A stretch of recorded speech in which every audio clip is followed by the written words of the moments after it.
January 22nd, home is where the heart is.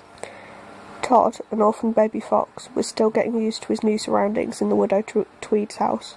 While Todd was so young, he was still getting used to being a fox. Imagine how extra confusing it was for him to find himself in a human's house where everything he saw was strange and unfamiliar. In the kitchen, Todd's attention was caught by the large box with a door that the widow Tweed kept opening and closing. Each time she opened the door, Todd caught a glimpse of the box's brightly lit interior and got a whiff of all kinds of delicious treats inside. But when Todd hopped into the box, unseen by the widow Tweed as she was closing the door, he got a surprise.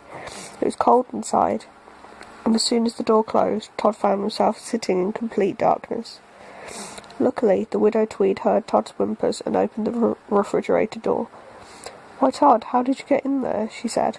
Todd hopped out and darted away. He wandered into the living room and jumped onto a windowsill. Outside, Todd could see his friends, Big Mama the Owl and Dinky the Sparrow, chatting on a tree branch. Todd leaned forward to hop outside and join them, but he bumped into something. Todd was confused. He didn't see anything blocking his way. He leaned forward again. His nose bumped up against something smooth, hard and solid, but it was clear. He could see right through it.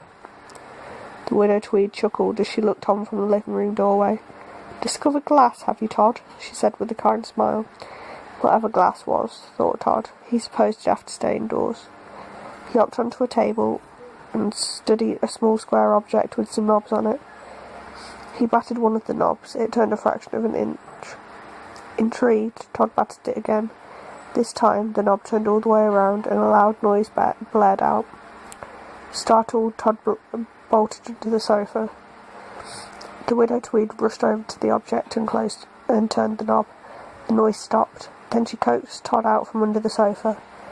There, Todd," she cooed, cradling him in her arms and patting his head. "That's just the radio. You're having a hard time getting used to everything in this strange new place, aren't you? Here, let's have a snack." It had been a rough morning for the baby fox, but there, in Widow Tweed's arms, Todd felt a comforting, familiar feeling at last. It was the feeling of being warm and cared for. All of a sudden, Todd's new home didn't feel so strange after all.